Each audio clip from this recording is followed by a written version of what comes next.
नमस्कार, मैं महेश चंद्र।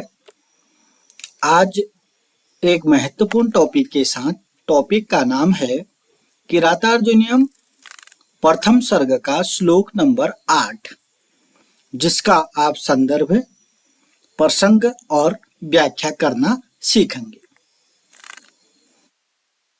श्लोक है तथा अपि जिह्मः स्वभवज्जिगीषया तनोति शुभ्र गुण संपदा यशः समुन्नयन भूतिम अनारि संगमाद वरम विरोधो अपि समम महात्मभि।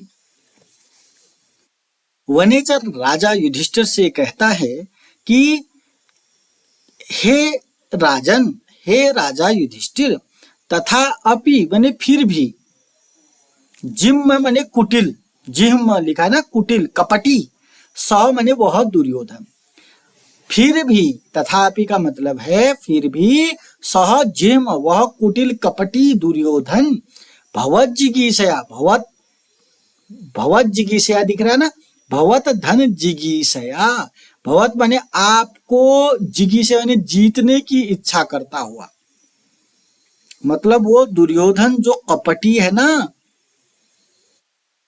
कुटिल है ना, वह आपको जीतने की, भवत जिगीषया, जिगीषया का मतलब है जीतने की इच्छा करने वाला, भवत माने आपको, फिर भी वह कपटी दुर्योधन आपको जीतने की इच्छा करता हुआ, तनोति माने फैला रहा है, शुभ्र गुण संपदा यश हो, शुभ्र गुण संपदा, शुभ्र गुण संपदा का मतलब है स्वच्छ यश को, तनोति माने फैला रहा है। शुभ्र गुण संपदा का मतलब यहाँ पर स्वच्छ या निर्मल, निर्मल यश को फैला रहा है। यश आप जानते हैं, किसी का मान सम्मान, वह दुर्योधन जो है अपने स्वच्छ यश को फैला रहा है। किसी का गंदा यश भी फैल जाता है ना, किसी की बुराई भी फैल जाती है, और इसका निर्मल यश फैल रहा है। यह दुर्योधन जो है अपने निर्मल यश को फैला रहा है। क्यों फैला रहा है? वह कपटी तो जरूर है, लेकिन भवज्जिगीषया, आपको जीतने की इच्छा करता है। जिगीषया मतलब जीतने की इच्छा, भवत माने आपको, जिह्म का मतलब कपटी, सह माने वह, तथा अपि माने फिर भी वह कपटी राजा दुर्योधन आपको जीतने की इच्छा करता हुआ अपने स्वच्छ निर्मल यश को, तनोति माने चारों ओर फैला रहा है। अपना मान सम्मान उसने चारों दिशाओं में फैला दिया है, अपना प्रभुत्व बढ़ा दिया है। वह कपटी दुर्योधन इतना अच्छा हो चुका है, इतना सुधर चुका है कि उसने अपने यश को, कैसे यश को? निर्मल यश को, शुभ्र यश को, गुणों से, संपदा से, गुण रूपी संपदा से युक्त, गुणों के गुण संपदा से युक्त निर्मल यश को चारों तरफ उसने क्या कर दिया? फैला दिया। क्यों फैला दिया? कि वह आपको क्या चाहता है? जीतना चाहता है। तो आपको एक पंक्ति यानी कि 2 चरण आ चुके होंगे। तथा अपि जिह्म स्वभवज्जिगीषया तनोति शुभ्र गुण संपदा यशः। हे राजा युधिष्ठिर, फिर भी वह कुटिल कपटी दुर्योधन आपको जीतने की इच्छा करता हुआ अपने निर्मल यश को फैला रहा है, चारों दिशाओं में फैला रहा है। उसका यश फैल चुका है। सारे राजा लोग जो हैं उसका मान सम्मान करते हैं, उनकी बातों का आदर करते हैं, समय से उसको टैक्स देते हैं, सब कुछ उसने अपना सब कुछ अच्छा कर लिया है। और राजा दुर्योधन चाहता क्या है? आपको जीतना चाहता है, और आपको जीतने की इच्छा करता हुआ अपने शुभ्र यश को चारों ओर फैला दिया है उसने। आगे के 2 लाइन देखिए, 2 चरण देखिएगा। समुन्नयन भूतिम, समुन्नयन माने बढ़ा दिया है, भूतिम माने ऐश्वर्य को। भूतिम का मतलब है बच्चों ऐश्वर्य। ऐश्वर्य शब्द आपको जटिल लग रहा होगा, भूतिम ऐश्वर्य, ऐश्वर्य का मतलब धन दौलत को, ठीक है ना। भूतिम माने ऐश्वर्य को, समुन्नयन, समुन्नयन माने बढ़ाता हुआ, अपनी संपत्ति को बढ़ाता हुआ, अपनी ऐश्वर्य को बढ़ाता हुआ, धन दौलत को बढ़ाता हुआ। समुन्नयन माने बढ़ाता हुआ, भूतिम माने ऐश्वर्य को, अपने ऐश्वर्य को बढ़ाता हुआ। मान सम्मान तो बढ़ा दिया उसने, यश फैला दिया, धन दौलत, धन को भी बढ़ा रहा है। समुन्नयन भूतिम, धन को बढ़ाता हुआ, ऐश्वर्य को बढ़ाता हुआ। वह दुर्योधन क्या कह रहा है? अनारी संगमाद, अनारी संगमाद, अनारी का मतलब है गलत लोगों के साथ, अनारी माने गलत, संगमान माने संगति से, यानी कि अनारी यहाँ पर नीच से, गलत लोग यानी कि नीच लोगों की, संगमात माने संगति से। इधर से चलिएगा तो यहाँ पर क्या बोल रहे हैं ये, इधर से मौ से औ ले लीजिएगा, अनारी संगमात, अनारी मतलब नीच, अनारी मतलब नीच लोगों की संगति से। वरम माने श्रेष्ठ होता है, अनारी संगमाद वरम विरोधो अपि समम महात्मा भी, अनारी लोगों की संगति से, यानी कि नीच लोगों की संगति से, महान लोगों के साथ, सम माने साथ, महान विरोध करना, वरम माने श्रेष्ठ होता है।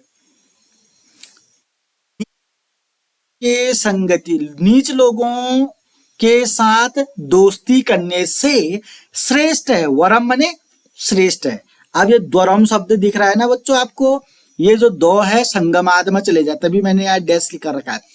अनारी संगमाद, अनारी संगमाद, और मौसिल भूतिम हो गया, भूतिम का मतलब ऐश्वर्य होता है, समुन्नयन मैंने बढ़ाते हुए, अपने ऐश्वर्य को बढ़ाते हुए, धन दौलत को बढ़ाते हुए, अपनी संपत्ति को बढ़ाते हुए, संपत्ति भी तो बढ़ानी है ना, राजा का काम ये भी है, संपत्ति बढ़ा, देश की आर्थिक स्थिति को मजबूत करना भी राजा का काम है। राजा दुर्योधन ने अपने ऐश्वर्य को बढ़ा रखा है, अपने राज्य की आर्थिक स्थिति को मजबूत कर रहा है, और उसका एक बात यहाँ पर शिक्षा क्या है दुर्योधन की, वो दुर्योधन क्या कहता है? अनारी संगमाद, दो यहाँ है, अनारी संगमाद, नीच लोगों की संगति से, महात्मा भी सम, महान संगति करना, सॉरी, नीच लोगों की संगति से अच्छा है महान लोगों के साथ विरोध करना। अब समझने का प्रयास करें, वरम माने श्रेष्ठ है, इसको तो समझ गए होंगे आप। थोड़ा सा कूल माइंड से समझने का प्रयास करेंगे, अंत में जो चरण है, अंतिम चरण है, उसको समझने का प्रयास करें। अंतिम चरण में यह बताया गया है, नीच लोगों की साथ संगति कदापि नहीं करनी चाहिए। नीच लोगों के साथ संगति या दोस्ती करने से अच्छा है महान लोगों के साथ दुश्मनी कर लो। इतना तो समझ में आ ही गया होगा। कल जो है कलयुग में ये शिक्षा देना बहुत जरूरी है। नीच लोगों के साथ संगति नहीं करो।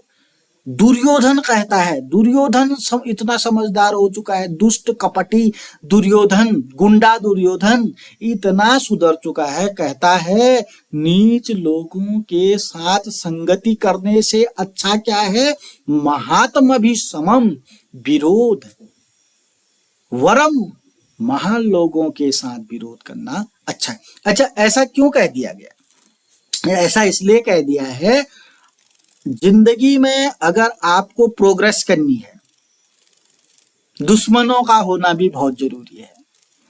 अब ये अजीब टाइप की बात है, दुश्मनी इस तरीके की जहां पर ये सूक्ति आ चुकी है, यानी कि प्रतिस्पर्धा होनी भी बहुत जरूरी है। महान लोगों के साथ विरोध करेंगे, साक्षात्कार करेंगे, शास्त्रार्थ करेंगे महान लोगों के साथ, मतलब महान लोगों से कंपटीशन करना है। अगर महान लोगों से इतनी चीजें शास्त्रार्थ करेंगे, कंपटीशन करेंगे, तो हमको भी महान बनने का अवसर मिलेगा। और नहीं तो नीच लोगों के साथ संगति करेंगे तो महान बनने का तो अवसर ही खत्म हो चुका है। अब इसलिए कह दिया गया है, वैसे तो महान लोगों के साथ दुश्मनी विरोध कदापि मत करें, अगर करें तो उन जैसा बनने के लिए करें। यहाँ का भाव ये है। नहीं तो कुछ बच्चे तो ये समझ जाएंगे कि महान लोगों के साथ दुश्मनी कर लेनी है, महान लोगों के साथ विरोध करना ही अच्छा है। यहाँ पर अच्छा इसलिए है बच्चों, महान लोगों के साथ विरोध करना इसलिए अच्छा बताया गया है महाकवि भारवी जी ने, क्योंकि महान लोगों के साथ अगर विरोध करेंगे उन जैसा बनना भी पड़ेगा आपको। भाई आपसे ज्यादा ताकतवर है, तो अगर आप उसको हराना चाहेंगे, उसका विरोध करेंगे, तो उस तक तो बनना, अपना जो शरीर है उस तक तो वैसा तो बनाना ही पड़ेगा, या खाली भीड़ तोड़ ही जाओगे। समझ गए? अगर अपने से महान लोग, पढ़ाई में कोई महान लोग से आप विरोध करोगे, ठीक है, तो उस जैसा, ये पॉजिटिव के लिए बता रखा है, न कि किसी से दुश्मनी करना। अनारि संगमाद वरम विरोधो अपि समम महात्म भी। सूक्ति बहुत इंपॉर्टेंट है। अनारी संगति से, नीच लोगों की संगति से महान लोगों के साथ विरोध करना श्रेष्ठ होता है। इतना जब हम बोल रहे हैं कि नीच लोगों के साथ संगति करने से महान के साथ विरोध करना अच्छा होता है, जब ये बोल दिया, तो ऐसा महान लोगों के साथ संगत विरोध करना क्यों अच्छा होता है, इसका भी आपको जवाब देना होगा। नहीं तो महान लोगों के साथ विरोध करना बहुत गंदा लगेगा, अच्छा नहीं लगेगा सुनने में।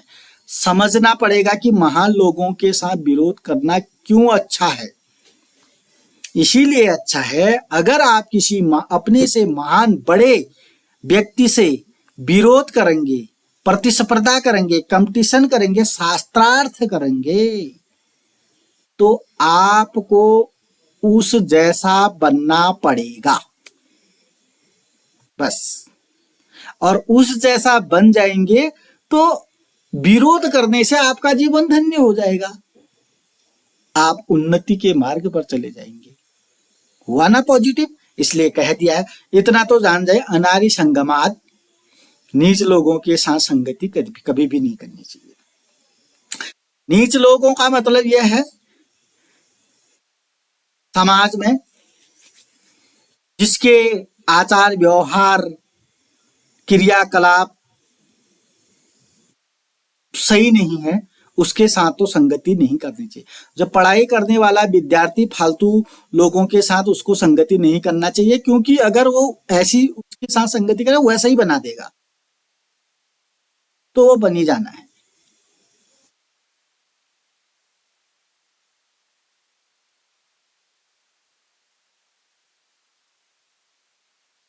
इसलिए कहा गया है, अनारि संगमाद वरम विरोधो अपि समम महात्मा भी।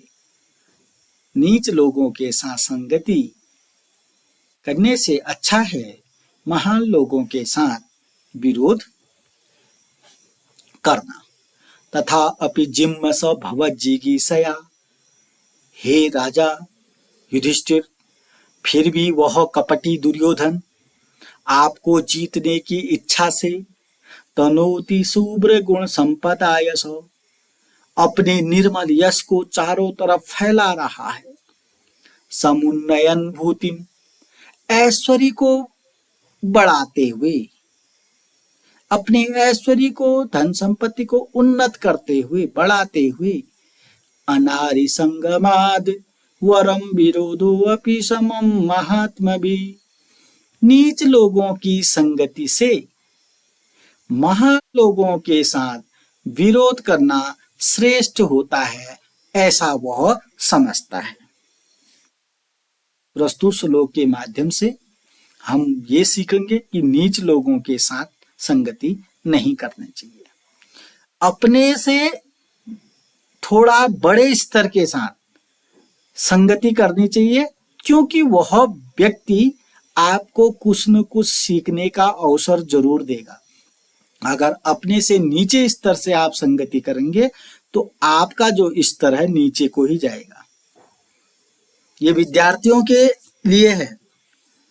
अपने से जो होशियार बच्चे हैं उनसे साथ संगति कीजिए, उनसे पूछिएगा। पूछने में कोई परेशानी नहीं होनी चाहिए, पढ़ाई के विषय में बात करने आना चाहिए। तथापि जिम्म स भवज्जिगीषया तनोति शुभ्र गुण संपदा यशः समुन्नयन भूति मनारि संगमात् वरम विरोधो अपि समम महात्मभि।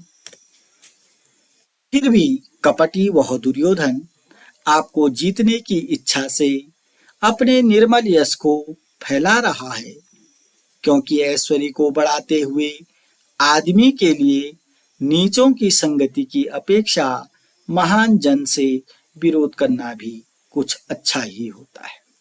नीच लोगों के साथ संगति करने से महान लोगों के साथ अच्छा ही होता है, ऐसा यहाँ पर बताया गया है। आपको इसका संदर्भ आना चाहिए, प्रसंग आना चाहिए और व्याख्या आनी चाहिए। कौन सी किताब पढ़ा रहे हैं हम, उस किताब का राइटर कौन है, उस किताब में कितने सर्ग हैं, कौन सा सर्ग पढ़ना है। जितने भी प्रश्न में आपने सुने सभी प्रश्नों का उत्तर कमेंट बॉक्स में देंगे। अभी तक चैनल को सब्सक्राइब नहीं किया तो सब्सक्राइब करेंगे, वीडियो को लाइक करेंगे, कमेंट करेंगे और अपने प्रत्येक दोस्तों के साथ शेयर करेंगे। वीडियो बीए तृतीय सेमेस्टर के बच्चों के लिए बनाई जा रही है, लेकिन विषय चाहे वह बीए प्रथम सेमेस्टर में हो, द्वितीय में हो, तृतीय, चतुर्थ, पंचम, षष्ठ या अमे में हो या अमे कर चुका हो या प्रतियोगी परीक्षाओं की तैयारी कर रहे हो या नेट पीएचडी की तैयारी कर रहे हो, सभी इसका अध्ययन कर सकते हैं। किरातार्जुनीयम है, महाकवि भारवी जी ने लिखा है, 18 सर्ग हैं उसमें।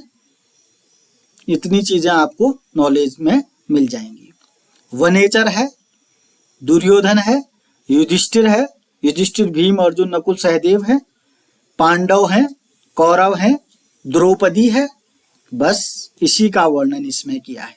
एक महत्वपूर्ण सवाल और आ जाता है, किरातार्जुनीयम क्यों लिखा है इसमें, किरात क्या है। किरात का मतलब एक तो वनेचर है और किरात का मतलब विष्णु भी है। विष्णु और अर्जुन का युद्ध, किरात का मतलब शिव है। शिव और अर्जुन के बीच में युद्ध का वर्णन इसमें किया गया है, इसलिए इसका नाम किरातार्जुनीयम पड़ा। इन चीजों पर आपको अपने ऑब्जेक्टिव प्रश्न या छोटे छोटे प्रश्न भी बनाने आने चाहिए। अभी के लिए इतना ही। अगले वीडियो में अगले श्लोकों के साथ आपके सम्मुख उपस्थित रहूंगा। तब तक के लिए नमस्कार, धन्यवाद।